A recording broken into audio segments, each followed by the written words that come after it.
After my wife gave birth to our son 13 weeks too early, I thought the scariest thing I'd face was the sound of machines keeping him alive. I was wrong.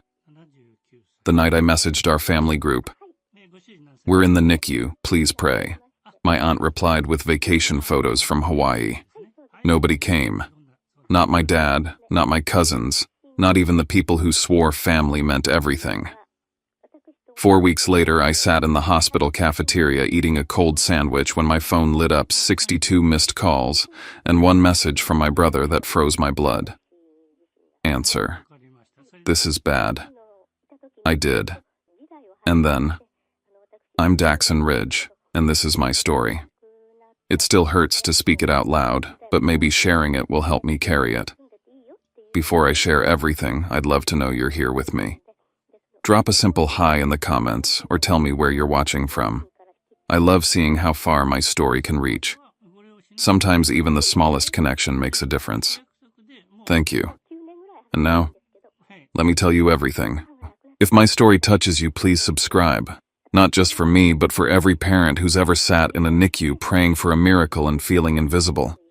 Your support helps these voices be heard. I used to think the quiet mornings were proof that life had finally settled into something I could hold on to. I'd lace up my running shoes and take the Bent Creek Trail before sunrise, the mountain air still damp, the world still half asleep. My doctor once told me to keep stress down for Marin's sake, so I kept a small notebook in my pocket, every run, every heartbeat, every ounce of effort logged. It wasn't just habit, it was control, or the illusion of it. And part of me already knew that control would be the first thing to slip away. Back at our 2-bedroom apartment in West Asheville, Marin would be sitting at the kitchen table, pale, but determined. Pregnancy had not been easy on her body, not after 3 miscarriages that had carved invisible scars into both of us. Still, she'd smile weakly, brushing her hair back as I laid eggs and toast on the table. On the fridge, taped carefully, was the black and white ultrasound photo of Rowan, a name we whispered long before he was real. I'd look at that photo every morning and imagine him safe, full-term weight, steady in our arms. I thought sharing that joy would bring the family closer. I changed the family group chat cover photo to Rowan's ultrasound and typed, "Everything's good so far." The replies dripped in like raindrops on concrete. A thumbs-up emoji from Dad. A polite, "That's nice" from Elaine. Silence from most. Then Carla dropped a link about high-risk pregnancies after 30, adding, "Hope you're ready for complications." It landed like a stone in my gut. Sunday dinners at Dad's house in the outskirts of Asheville had always been minefields. He'd lean back in his chair, glass of bourbon in hand, reminding me my freelance marketing work wasn't real stable. Elaine smiled politely, more spectator than ally. Carla loved to compare her cousin's daughter had a clean pregnancy, discipline not like this. I kept chewing roast chicken while Bernice, the only one to soften edges, laughed awkwardly and said, "Every baby comes in their own time." I wanted to scream that this baby was already a miracle, but instead I swallowed words along with my food. Silence was survival. That night, Marin and I set what we called the red rules for the final trimester: no unnecessary stress, every medical decision written down, 8 hours of sleep if possible. I logged them in the same notebook I used for my runs, next to the daily entries on Marin's blood pressure and her vitamins. I promised myself nothing would slip through cracks. Later, I called Jet on FaceTime. From his Chicago apartment, he grinned and said, "The minute she goes into labor, I'm on the next flight." He was the only one who asked about due dates, about names, about fear. The only one who didn't brush it aside. I felt lighter after hanging up. Before bed, I stood staring at Rowan's ultrasound, whispering, "Just stay calm in there." Then my phone buzzed. A message from Carla. "Mothers need more discipline than sentiment." My jaw tightened. I pressed the power button until the screen went black. It started at 3 a.m. Marin's breathing was uneven, her hand gripping the sheet. She whispered, "My back won't stop hurting." When I turned on the lamp, I saw the faint pink stain on the sheets. Panic buzzed through my veins, but my voice stayed level. I timed the contractions on my phone, 8 minutes apart. By breakfast, they were 5. "We're going," I said, grabbing the hospital bag that had been half-packed for weeks. The drive to Mission Hospital blurred into flashing stoplights and the echo of Marin's shallow breaths. At triage, nurses hooked her to monitors, the screen lighting up with contractions every 3 minutes, magnesium sulfate, steroid shots for Rowan's lungs, cold electrodes pressed to her belly. I opened the Red Rules notebook and wrote everything down: dosages, times her pulse, her blood pressure, control. All I could do was track, as if the ink itself might hold him inside a little longer. The doctor leaned over, eyes grave. "If we can't slow this, we may need an emergency C-section. I'll need your signature now." I signed the consent papers with a trembling hand, while Marin closed her eyes, fighting tears. I stepped into the hall and opened the family group chat. My fingers shook as I typed, "Rowan may come early. We're in NICU intake now. Please pray." I attached a photo of Marin's hand and mine, IV lines running into her wrist. The responses came quickly, at least technically. A prayer hands emoji from Dad. A "you got this" from Elaine. That was it. Marin's monitor beeped again and I shoved the phone back in my pocket. She needed me, not empty symbols. But when I checked again an hour later, Carla had posted 5 glossy photos, Maui beach cocktails with umbrellas, a palm tree against the sunset. Caption: "Aloha, weather's perfect." Underneath, a flood of likes and comments from cousins. Not one word about us. Not one. I scrolled numb until I saw something worse. On Facebook, Carla had commented under a relative's status, "Everything's under control with the baby. Don't bother them right now." My hands went cold. She had spoken as if she owned our truth, as if she was the spokesperson for my life. Back in the room, Marin's contractions slowed slightly. I held her hand and murmured, "You're safe. I've got you." Inside, though, something shifted. This wasn't just medical risk. This was the first crack in who got to tell our story. Near midnight, the doctor returned. "If the fluid leaks more, we'll have to deliver." I nodded, clutching Marin's hand until our knuckles went white. My phone buzzed again. Carla had updated the group description. "Weekly updates by Carla." My chest burned. I shoved the phone into my pocket and kissed Marin's forehead. Control was slipping fast, but I swore it wouldn't be taken without a fight. The hallway lights were a blur as they wheeled Marin toward the operating room, my signature still fresh on the consent form. I walked beside her until the nurse stopped me at the swinging doors, handing me scrubs and a mask.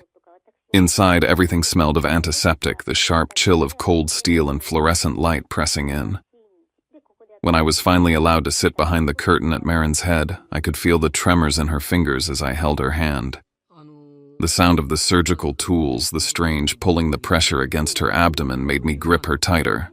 Then came silence. No baby's cry, just the low-clipped voices of the NICU team moving in. "He's breathing, but he needs support," the doctor said. And the words were meant to calm me, but they hollowed out my chest instead. I craned for a glimpse and saw only the smallest figure I had ever laid eyes on. Rowan, barely 2 pounds, skin almost translucent, whisked to the incubator under a harsh spotlight. His chest rose and fell only because a machine told it to. I remembered my notebook and fumbled my phone out just long enough to snap one photo, Rowan's entire hand wrapped around the tip of my finger, smaller than I thought possible. I sent it straight into the family group chat. "Rowan, 28 weeks, 2 lb, 3 Oz, on a ventilator. Please pray." The message sat there under the ultrasound picture that used to be the group's banner. Hours melted together in the NICU. Maria, a nurse with patient eyes, taught me how to scrub in, how to wash my hands and arms up to the elbows until they burned. Thomas, the night nurse, explained the care time routine, diaper changes through portholes, temperature checks, the precious minutes of skin-to-skin contact once Rowan stabilized. I wrote everything in the Red Rules notebook, even when my hands shook from exhaustion. The machines beeped in an unfamiliar rhythm, but soon I could tell which alarm was routine and which meant danger. I checked my phone, waiting for any sign from the family. 10 minutes, 30, an hour, nothing. Not even a single call. I left Jed a voicemail, my voice breaking. "He's here. He's fighting. Please call me." Then I stared back through the incubator glass until my vision blurred. When I finally looked again at my phone, my stomach dropped. Carla had posted a story, "Just visited NICU, he's strong for a preemie boy."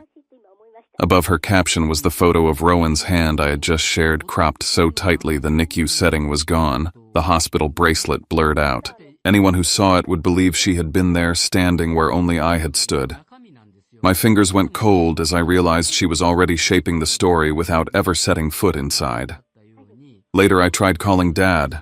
The call rang once, then slid to voicemail with the gray message. Notifications silenced. Do not disturb. My chest tightened. He had always answered me even late at night. Now even his silence felt deliberate, like a wall erected between us.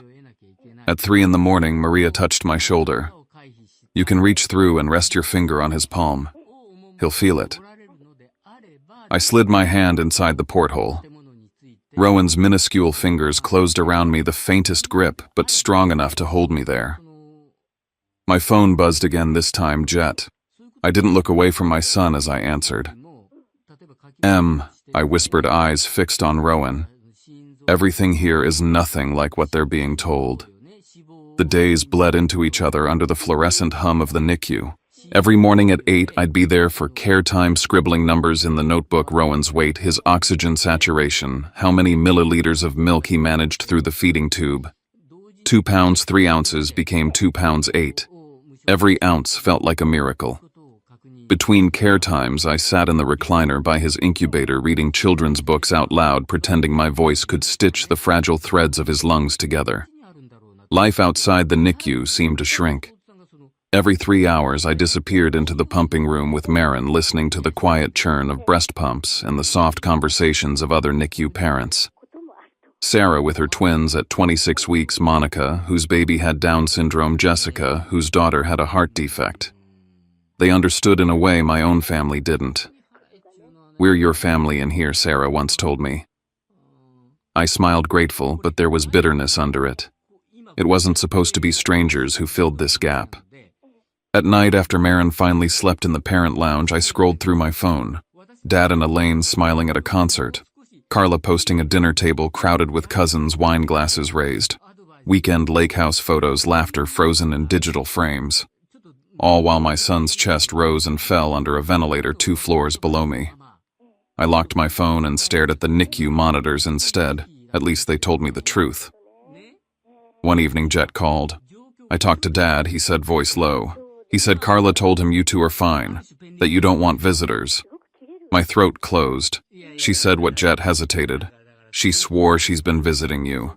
Said you're too stressed to take calls. Dad believed her. I almost laughed, but it came out as something closer to a choke. He's never set foot in here, Jet. Not once. The next day, Jet sent me a screenshot from another family group chat I hadn't even known existed. My heart sank. There was Rowan's photo, the one I had sent, posted by Carla, with the caption, "Snapped this during my visit today. He's such a fighter." The comments underneath overflowed with praise for her devotion. Not one of them realized she had stolen every update, every photo from me, twisting it into her own narrative. When I asked Maria at the front desk, she shook her head. No Carla Whitlow on the visitor list. Only you and your wife. Her certainty was like a blade through my chest. They all thought she had been here sitting beside me while I had been alone the whole time. That night, as Rowan's monitor beeped steady, I noticed Dad's contact on my phone set to Do Not Disturb. A gray line beneath his name. It was small, but it told me everything he hadn't even wanted to see: my messages. Carla had said not to bother us, and he had obeyed. I opened the family group chat and typed slowly, deliberately, "Rowan needs presence. 2 visitor slots are still open. Anyone who wants to come is welcome." I stared at the screen. 10 minutes. 30. An hour. Nothing. Just the blinking cursor waiting for a reply that never came. I locked the phone, pressed it face down on the chair beside me, and leaned forward until my forehead touched the incubator glass. The machines kept humming, the world kept moving, but inside me the silence grew loud enough to crush my chest. The day began quietly, almost deceptively calm. Rowan had finally crossed the 3-pound mark, a milestone every NICU parent clings to like a promise. Dr. Patterson smiled when he told me that Rowan might be strong enough for his first sponge bath by the weekend. For a moment, the beeping monitors sounded less like alarms and more like a lullaby. I wanted to call Marin right then to let her know our son was gaining ground, but before I could dial, my phone lit up like a warning flare. 62 missed calls, 28 unread texts, 9 voicemails stacked one after another, most from Jet. My stomach tightened as I swiped to answer. Dax. His voice came sharp, breathless. Where the hell have you been? Bernice was in a car accident. She's at Memorial. The whole family's here asking why you didn't show. I froze in the middle of the cafeteria, sandwich untouched in front of me. What are you talking about? I've been here all day, Jet. With Rowan. I haven't left mission once. Jet paused, then dropped the words that knocked the air out of me. Carla's been telling everyone you asked her to stand in for you at the NICU. She said you're too burned out to manage, so she's been visiting, bringing food, sitting with the baby. That's why no one expected to hear from you. What? The word scraped my throat raw. She even showed Dad pictures of Rowan and said she took them herself. Jet continued. But I recognize them, Dax. They're the same shots you sent the group. I leaned back, pulse pounding in my ears. The world outside the cafeteria window kept moving, nurses on break, families heading toward elevators, but for me, everything had stopped. She's telling them I'm not even here, that she's the one. Jet's voice steadied. I think there's another group chat. I'll find it, I promise. But Dad said, listen, he said you told Carla no visitors because the NICU triggered memories of Mom. He believed her. My mouth went dry. I never said that. Not once. Exactly, Jet said. I told him it made no sense. NICU allows 4 names on the list. Why would you ban everyone? I wanted to throw my phone across the room, but instead I pressed it to my ear and listened to Jet breathe, both of us caught in the same net of lies. Then a vibration shuddered through my palm. Carla's story flashed across the screen, a photo of a tiny hospital bassinet captioned, "Taking care of our little fighter is exhausting, but so worth it." As if she were there, hands-on, living the role that was mine.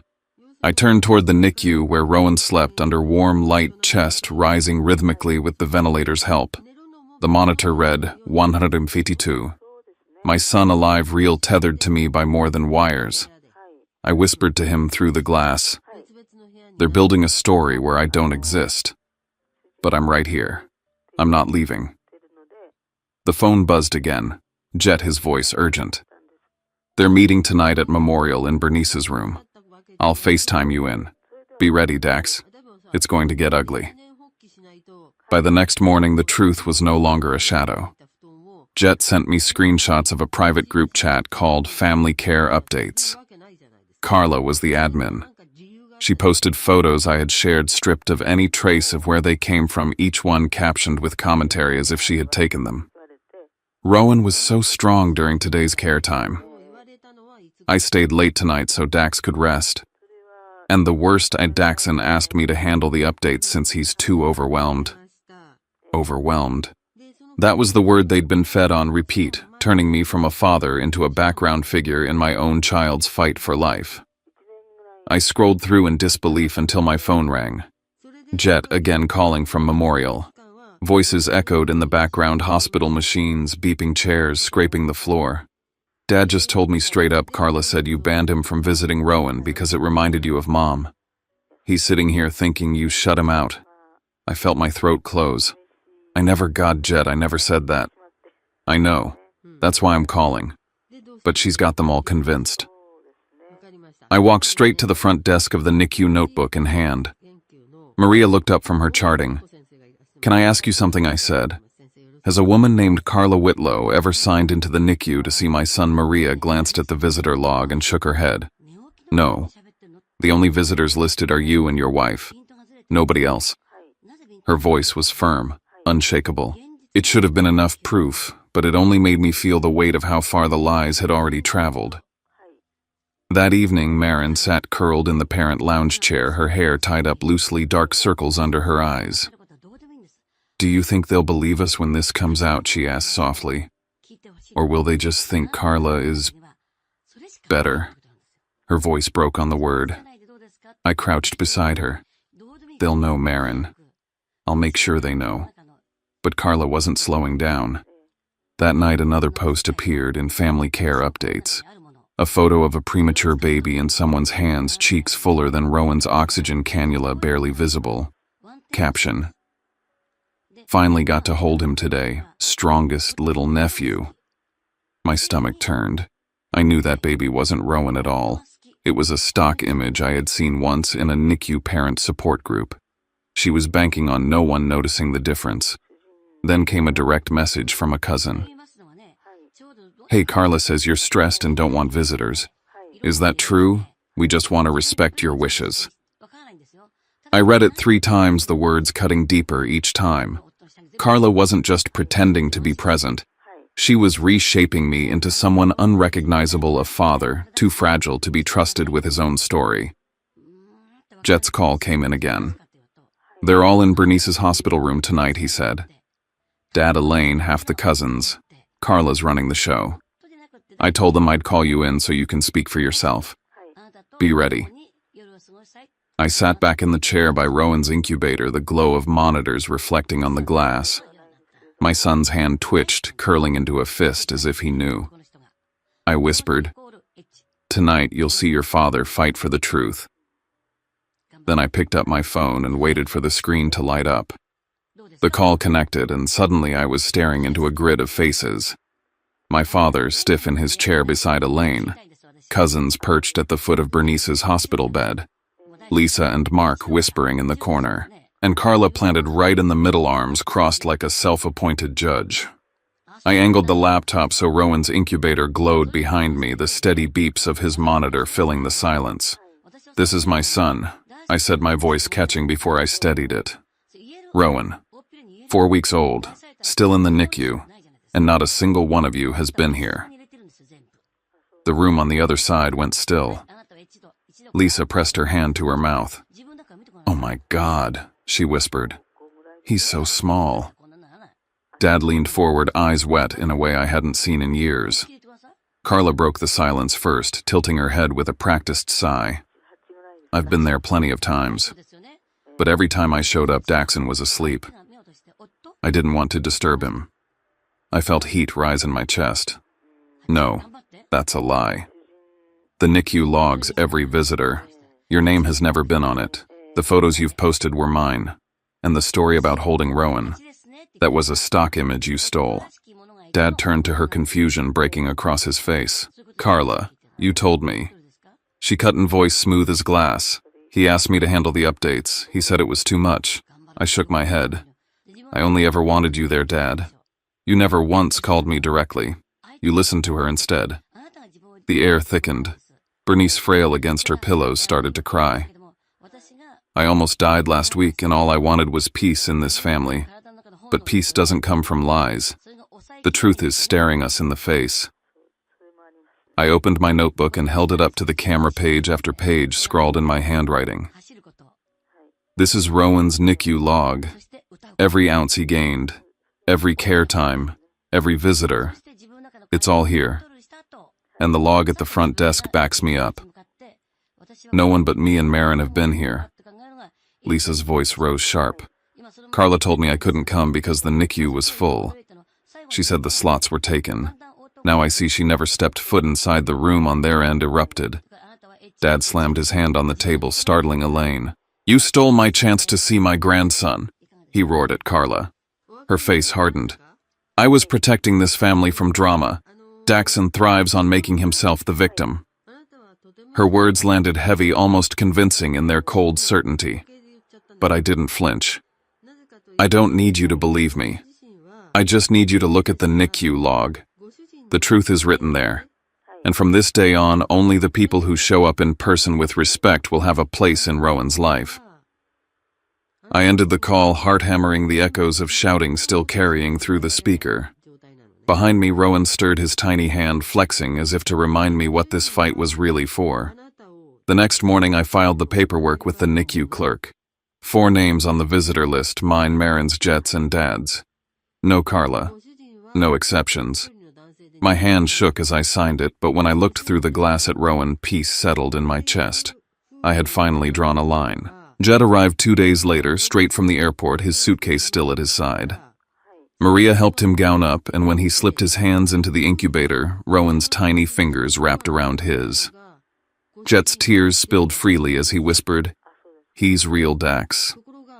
He's beautiful." I took a picture, not for social media, not for Carla's lies, but to keep in our own family album. Later that week, Dad and Elaine came. For the first time, I saw my father stand awkwardly at the sink, scrubbing his hands up to his elbows like a rookie. He leaned over the incubator, voice trembling, and read a children's book about bears to Rowan, his deep baritone filling the sterile air.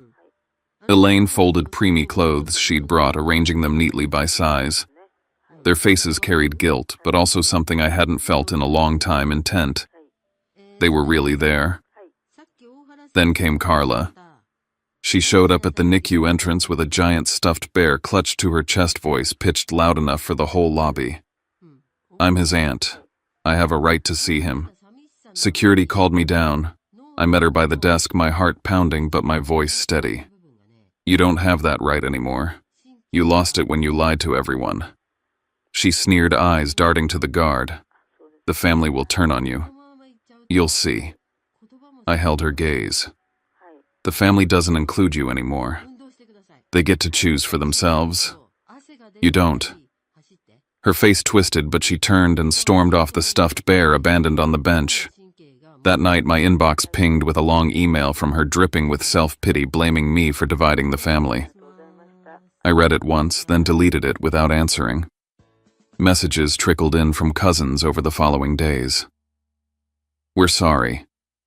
We believed her too easily. Didn't know you were alone that whole time."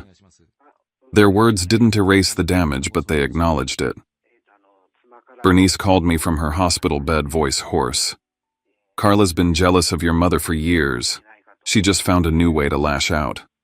Don't let her poison what you've built with Marin and Rowan." The hardest moment came when Dad sat across from me in the parent lounge. He cleared his throat. "I used to avoid you, Dax. You remind me too much of your mother." It hurt more than I admitted. Carla used that against me. "But seeing you here with Rowan, I know now you're stronger than I ever gave you credit for." His eyes shone wet, and I believed him. That night, as I slipped my hand into the incubator, Rowan's fingers curled tight around mine.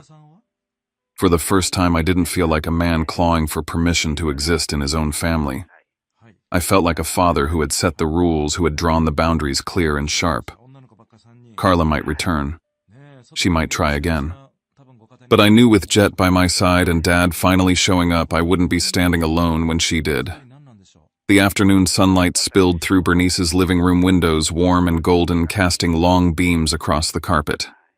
It was the first time in months that our family gathered outside of hospitals, and the air buzzed with cautious relief. Bernice, still bruised and bandaged, sat propped in a recliner near the window.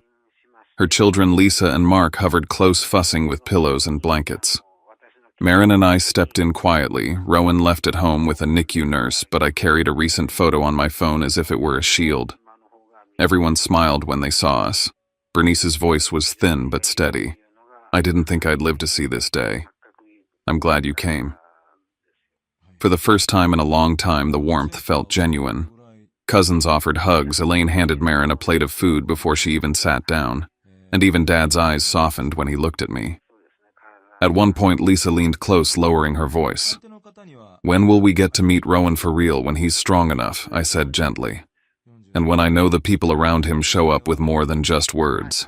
It has to be earned through presence." That was when Carla appeared at my side. She had been hovering in the background all evening, waiting for the right moment. In the kitchen, she approached with her familiar smile that never reached her eyes. "Well, thank God it's all over now. The baby's fine, you're fine. We can move past it." I set my plate down and faced her. "No, Carla. It's not over. It was never just about the baby's health. You lied to the family, stole photos of my son, and left us alone in the NICU while you pretended to be there. She raised her eyebrows, voice sharp but still feigning innocence. I did it to protect everyone from the drama. You know how you can be. I leaned closer, keeping my voice steady. Family isn't about who shares blood. It's about who shows up when the door slams shut. That wasn't you. The room grew quiet as Bernice spoke from her chair. Carla, I can't forgive what you did. I kept quiet before to keep peace, but peace built on lies isn't worth anything. Murmurs rippled through the room. A cousin spoke up. You told us not to come. You said Dax didn't want us there. Now we know. The walls of Carla's facade cracked. She clutched her glass of wine, then set it down hard on the counter. Her face flushed as she spat. Fine. Believe whatever story you want. I tried to hold this family together, but you'll regret pushing me out. She stormed toward the door, leaving the stuffed bear she once brought at the NICU still slumped in a corner. The silence that followed was heavy, broken only by Bernice's sigh. I stepped back into the living room, lifted my phone, and showed Rowan's latest photo, eyes closed, wrapped in a blanket, tiny but thriving. This is my son. And this is my family, the people here who choose to stand beside us, not just narrate from afar. Applause rose soft but steady, filling the space with something real. For the first time in months, I felt the air clear. A week later, the day finally came. Rowan weighed 5 pounds, 2 ounces, strong enough to breathe without machines, stable enough to leave the NICU. Maria met us at the door with discharge papers and a smile that carried both pride and warning. You've learned everything you need, Daxon. Trust yourself. You're ready. I held Rowan against my chest, his tiny breaths warming my shirt, and for the first time since the day he was born, I felt the world open instead of close in. Marin's hand slipped into mine, her grip steady. We walked through the NICU doors one last time, the beeping fading behind us. Each step forward felt like a crossing a line between fear and a new kind of life. When we reached our apartment in Asheville, Jet was waiting. He had strung soft yellow lights across the nursery, a warm glow welcoming Rowan home. On the dresser, preemie clothes were folded neatly. In the fridge, meals waited, prepared by Dad and Elaine, who had slipped in quietly that morning. No speeches, no grand gestures, just quiet action. It was the kind of presence I had begged for months ago. I laid Rowan gently into the bassinet, the lights casting a golden halo around him. Marin pressed her forehead to mine. We're really home, she whispered. I opened my laptop to a video call with Bernice. She smiled wide, waving with her bandaged arm. He looks strong, Dax. You did good.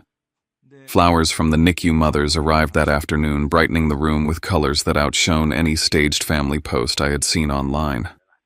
As the house quieted and Rowan slept, I looked around at the circle that remained. Jet on the couch, Dad setting down groceries, Elaine folding blankets, Marin dozing beside the bassinet. These were the ones who chose to be here. These were the ones who earned the word family. In the stillness, Dad's voice broke through. Son, he said softly, I'm proud of how you protected them. I should have told you that a long time ago. My throat tightened, but I nodded. The words had been missing my whole life, but now they landed like a healing salve. I sat by Rowan, the Red Rules notebook closed beside his bed, and whispered, You'll grow up knowing family isn't guaranteed. It's chosen, it's proven, and it's fought for. You'll know you were loved from the start, and that your father never let anyone write your story, but us. I watched his tiny chest rise and fall, the bassinet bathed in golden light, the hum of life outside our window.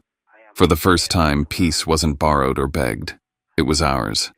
When I look back on everything, the empty cafeteria meals, the silence of my phone when I begged for help, the lies that turned me into a ghost in my own story, I realize it was never just about surviving the NICU. It was about finding out who truly stands with you when life strips away every excuse. For weeks, I sat beside machines that kept my son alive, believing family would show up only to discover some were busy curating a version of reality that excluded me altogether. That wound cut deep, but it also taught me something no book, no doctor, no pastor could ever teach. Family is not inherited, it is chosen. The NICU became my battlefield, my classroom, and my confessional. I learned to measure hope in ounces, to hear alarms not as terror, but as language. and to trust that even when the world outside turned its back, a 2-pound child's grip on my finger could anchor me. In that tiny grasp, I found courage. In Marine's quiet strength, I found love sharpened by fire. In Jet's unwavering calls, I found loyalty that distance couldn't fracture. And in Dad's late but honest words, I found healing I never thought possible. Carla's betrayal will linger, but it no longer defines me.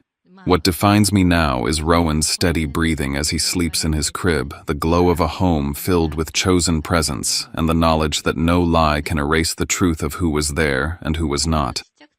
I'm sharing this story not just to remember, but because I know there are others sitting in hospital corridors scrolling through their phones wondering why no one answers. If you've ever felt invisible in your own storm, I see you. You are not alone. Before you go, I'd love to know you're here with me. Drop a simple hi in the comments or let me know where you're watching from. It matters more than you think. It reminds me that stories like mine reach hearts far beyond one hospital room. And if this touched you, please subscribe. Your support doesn't just lift my voice, it makes sure that other parents fighting in silence know their story deserves to be heard too. Thank you for listening. And thank you for proving that presence even in words still matters.